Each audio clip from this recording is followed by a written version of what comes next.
we're gonna talk about, and I'll probably cut this into a separate video. We're gonna talk about Dak Prescott. So he got hurt, hand injury. He'll be out 6 to 8 weeks. It should be right here. So he'll be out 6 to 8 weeks. But the sentiment that I'm getting in some of the quote unquote backlash I'm getting is if Dak was worth the $40 million, right? And I'm sure I've said this in other videos. If I find it, I'll put it there. But was he worth the $40 million? No. Was he worth the $40 million to Dallas? Yes. When you're in business, you get the best deal possible. And people wanted Dak to take a pay cut because of just stuff outside of football. You play for the Dallas Cowboys, and that's what good veterans do, and all this other stuff that does not matter when it comes to his bottom line.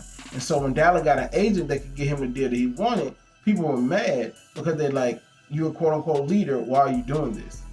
Because he has to support his family, and he wants generational wealth. You guys sound like overseers. You want him to take a pay cut? Why?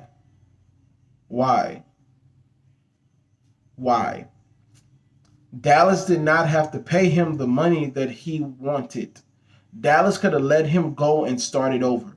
But he knew Dallas was not going to do that because they already had let Tony Romo go 4 or 5 years before that. And he had Dallas by, this is YouTube, he had Dallas in a compromising position to where he was essentially, he can get whatever he wants, or you got to franchise me twice or let me go to another team and you get 2 first-round picks for me.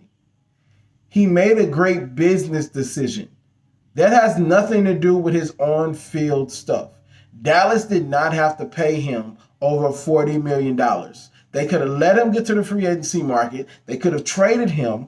They could have did all these other things other than pay him his money. So when people be like, he should have took that pay cut, he should have not did this, and he's not being a leader.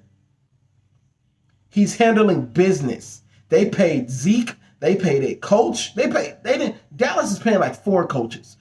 They paid their running back. They paid D-Law. They paid everybody else but the dude who's holding the ship together.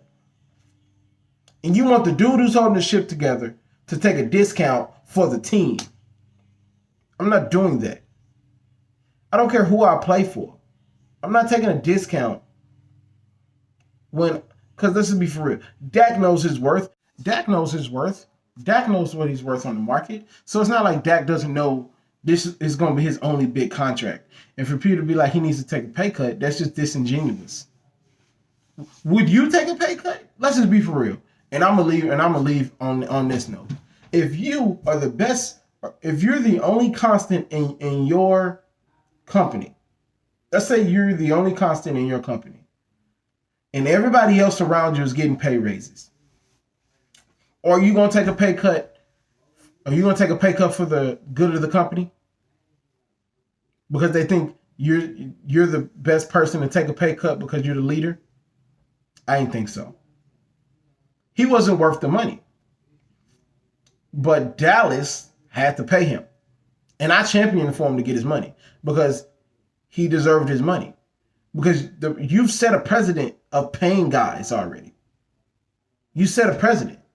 So, yeah, that's all I got. I'm sure I have more to say later on. Yeah, so that's all I got for you guys. The Russell Wilson review will be in a separate video. It'll be at one of the tags at the end. And I'll see you guys next week. No, I'll see you guys Friday.